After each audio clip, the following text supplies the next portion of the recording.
লংকা ৰাজহ চক্ৰৰ অধীনৰ পূব উদালিত দুখীয়া পৰিয়ালৰ মাজত সাহায্য সামগ্ৰী বিতৰণ কৰিলে পূব উদালি মধ্য ইংৰাজী বিদ্যালয়ৰ ৪ৰ্থ বৰ্গৰ কৰ্মচাৰী অকণ নাথে।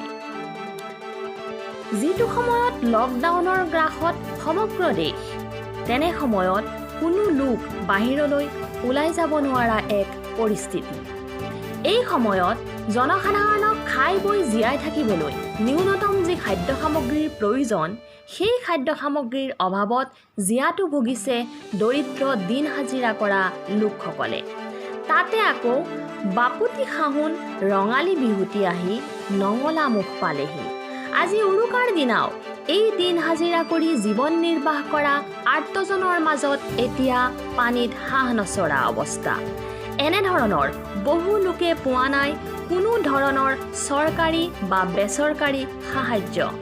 এনেধৰণৰ লোকসকলৰ 12 গৰাকীক অলপ সকাহ দিয়াৰ বাবে আৰু বিহুত এসাঁজ খোৱাৰ বাবে চাউল, আলু, পিঁয়াজ, দাইল, মিঠাতেল, চাবোন, চেনি, চাহপাত, নিমখ আদি 9 বিধ সামগ্ৰী বিতৰণ কৰে হৃদয়বান লোক নাথে।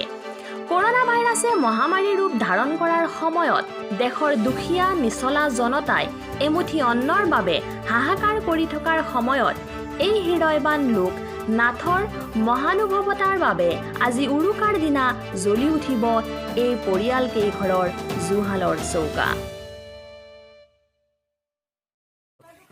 মই 12টা পৰিয়ালক এসাঁজ খাবৰ কাৰণে যি পাইছোঁ তাকে সহায় কৰিছোঁ আৰু তেখেতসকলে আজি তাকে খাই আনন্দ উপভোগ কৰিব বুলি মই তেখেতসকলক সহায় কৰিলোঁ।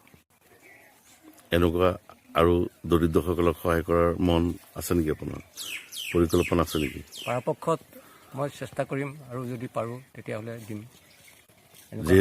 যিহেতু লকডাউন আৰু বৰ্তমান চলি আছে আৰু বাঢ়ি যোৱাৰ সম্ভাৱনা আছে, বঢ়াই দিছে। বৰ্তমান এতিয়া গম পোৱা মতে মুখ্যমন্ত্ৰীয়ে বৰ্তমান প্ৰধানমন্ত্ৰীলৈকে এই বাৰ্তা প্ৰেৰণ কৰিছে।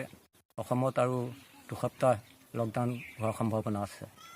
সেই পৰিপ্ৰেক্ষিতত সকলোকে মই আহ্বান জনাইছোঁ যেন তেখেতসকলেও যিসকলে পাৰে দৰিদ্ৰসকলক এসাঁজ দি সহায় কৰিবৰ কাৰণে মই আহ্বান জনালোঁ।